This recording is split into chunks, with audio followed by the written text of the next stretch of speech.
Good morning, Science and Press class. Today is Friday, April the 24th, 2020. I hope everyone is well and staying safe and washing your hands like you're supposed to. Remember, when you wash your hands, you make sure all the soap is all over your hands, not just this part, but you have to get this part too. Wash between your fingers like this. Make sure you get all your nails clean. And you got to sing the happy birthday song at least 2 times. Happy birthday to you. Or you can sing the ABCs a couple of times. And make sure you use warm water because that's why we want to get rid of the germs. Okay?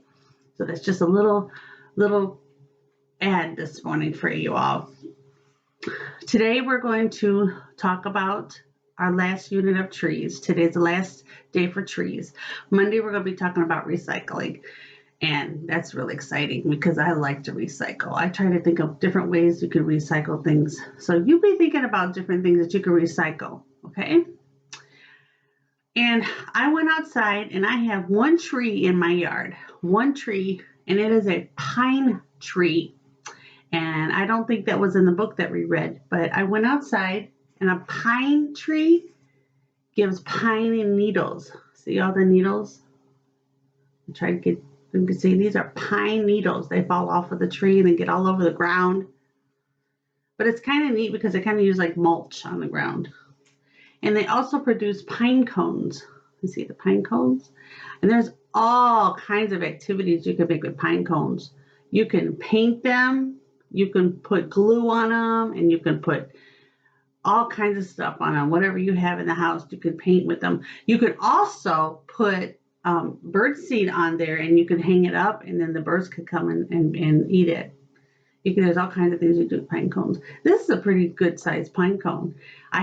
There's fat ones out there, and there's all different sizes. So this is a pine cone, and these are pine needles. Comes from a pine tree.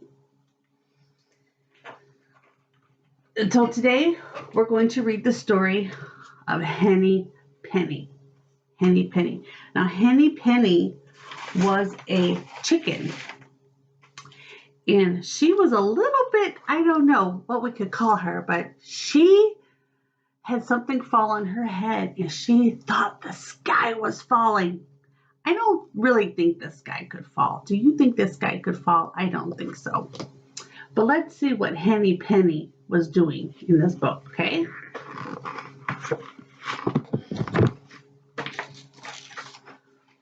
Henny Penny lived with her friends in a wonderful kingdom of forests, meadows, and ponds.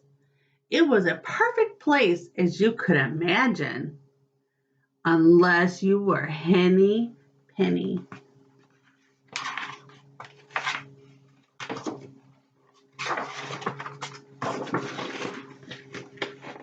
This is a pretty big book to hold.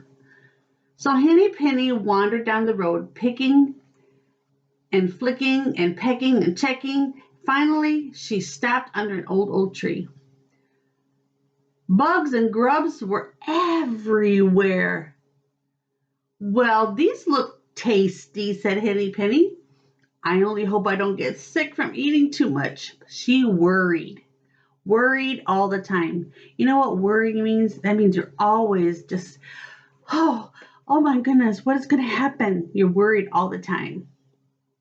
Just then the wind puffed through the branches of the oak tree. It loosened an acorn. Remember we had acorn trees? The acorn fell straight down and thunk, hit her right on top of the head. Ouch! Cried Henny Penny. What was that? She looked around. She didn't see anything. My goodness, the sky must be falling. I must go and tell the king. Because they lived over, this book was based off of England, another country where they have kings and queens. We have a president of the United States. They have kings and queens. Henny Penny fluttered back down the road. She fluttered like this. Her wings were just doing this. Soon she passed the pond where her friend was still swimming. "What's wrong?" asked Ducky Lucky. Henny Penny didn't stop. "The sky is falling! The sky is falling! I must go and tell the king!" "Are you sure?" asked Ducky Lucky. "I remember when you lost a feather and thought your wing was coming off." "Look at this bump on my head," said Henny Penny. "I tell you the sky is falling." "Then I'll come with you," said Ducky Lucky. And he jumped out of the pond. Soon came upon Turkey Lurkey, who was gobbling berries from the bush. "What's the matter?" he asked. "Why are you running?" "The sky is falling," cried Henny Penny and Ducky Lucky. "We must go and tell the king." "Are you sure?" said Turkey Lurkey. "I remember when you—" "Ducky Lucky believes me," said Henny Penny. "Besides, look at the bump on my head." "Well," said Turkey Lurkey, "if you have a bump and Ducky Lucky believes you, then it must be true." He spit out the berries and joined them. Next they saw Goosey Lucy arranging some twigs in her nest. "What's the matter?" she said. "Why are you running?" "The sky is falling," said Henny Penny and Ducky Lucky and Turkey Lurkey. "We must go and tell the king." "Are you sure?" asked Goosey Lucy. "I remember—" "Look at this bump on my head," said Henny Penny. "I tell you the sky is falling." "Well," said Goosey Lucy, "if you have a bump and Ducky Lucky believes you and Turkey Lurkey has joined you, then it must be true." And she began waddling beside them as fast as she could. The four friends were nearing the forest. Cocky Locky was roosting on a tree branch, practicing his crow. "Arr, arr, arr." That's what they do. That's crowing.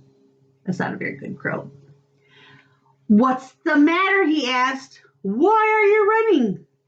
"The sky is falling," said Henny Penny, Ducky Lucky, Turkey Lurkey, Goosey Lucy. "We must go and tell the king." "Are you sure?" said Cocky Locky. "Look at this bump on my head," said Henny Penny. "The sky is definitely falling." "Well," said Cocky Locky, "if you have a bump and Ducky Lucky believes you and Turkey Lurkey has joined you and Goosey Lucy says it's so, then it must be true." And he fluttered down from the branch.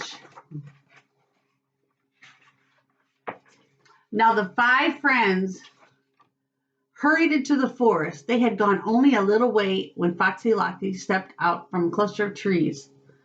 "Oh my," he said. You know, he was a sly old fox. "You all look distressed. Whatever is the matter?"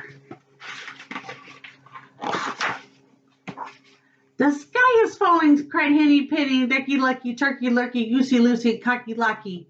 "We must go and tell the king." "Why, of course you must," said Foxy Loxy.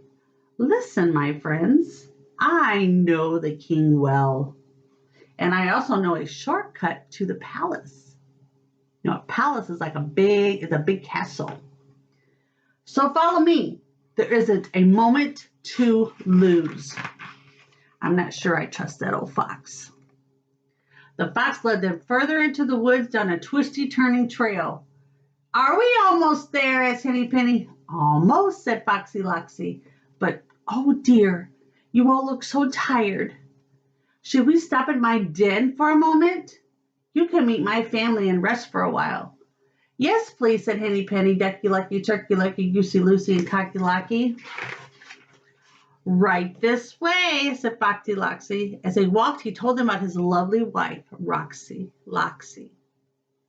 And he told them about the four little Loxies, Moxie, Soxy, Poxy, and Doxy. But what he didn't tell them was that all five were sitting around the dining table waiting for Foxy Loxy to bring home dinner. "Well, here we are," said Foxy Loxy, stopping in front of a low rock ledge. He bowed and waved toward the dark opening underneath. And Henny Penny, Ducky Lucky, Turkey Lurkey, Goosey Lucy, and Cocky Locky all marched into the fox's den. Now, two things didn't happen after that. The sky didn't fall, and no one met with the king. But Foxy Loxy's family still talk about the wonderful feast they had that day. That was very sad, wasn't it? I wonder how we could change the story and make it a very happy ending. I wonder, and it also brings me to remembering that you always have to be careful who you're talking to. You're not supposed to talk to strangers. You never go with anybody that you don't know. Even if they say they know you and they know your mommy or your daddy and your grandma, grandpa, your aunt, uncle, even if they say they know them, you never go with somebody you don't know. You run away as fast as you can, and you will never get in trouble. You won't get in trouble because you don't know them. It's perfectly safe to run away from them. And if you find out later that your mommy, daddy didn't know them, then it's okay too. They can tell you about them. But never ever go with anybody you don't know. It's very, very dangerous. So think about the vocabulary words we learned today. Do you remember kingdom? Remember what a kingdom is? It's kind of like an area. It's an area where you live, where the king lives in the palace. Acorn, remember the acorn tree? Pecking, it's what the chickens do when they eat. Fluttered, remember they fluttered, their wings fluttered. Gobbling when you eat so much and you don't chew it, and you just keep stuffing your mouth full. Cluster, that means a whole bunch together. Distress means a shortcut. A shortcut means a different way to go somewhere. It means it's taking a long way, you're taking a shortcut. It's faster to get there that way. And then a den is where foxes live. It's like a cave. That's where foxes live. And also, a cave or a den, bears live in dens too. They call them a den. And a feast. A feast is a big meal that's spread out over the table, a whole lot of food. So that was an interesting story. Okay, so today I wanted to do a I love you ritual. And I sent a video. It's a math video, and it's also an exercise video, so you can have some fun with it. It's count to 100. We've done that in class, and I know that's a good video you guys like. So it will incorporate the math. You'll learn to count to 100, and you'll also get a little exercise. That's a fun one. But I want to do Twinkle Twinkle Little Star, but I want to do a little bit different. Okay, I want you to listen to this one. Twinkle, twinkle, little star, what a wonderful child you are. With bright eyes and nice round cheeks, talented person from head to feet. Twinkle, twinkle, little star, what a wonderful child you are. Miss Angie sending you a virtual hug. Since we can't be together, I just want to let you know that I miss you guys very much, and Miss Angie loves you guys. And I hope you enjoy these videos. Like I said, on Monday, we're going to be starting our recycling unit. So I'm looking forward to that. That's really exciting. Please respond to these videos and let me know that you watch them and that you enjoy them, or anything you want to talk about. It's fine. Just email me. If you'd like for me to call you, you could email me your phone number as well, and I'll be glad to call you and talk to you on the phone.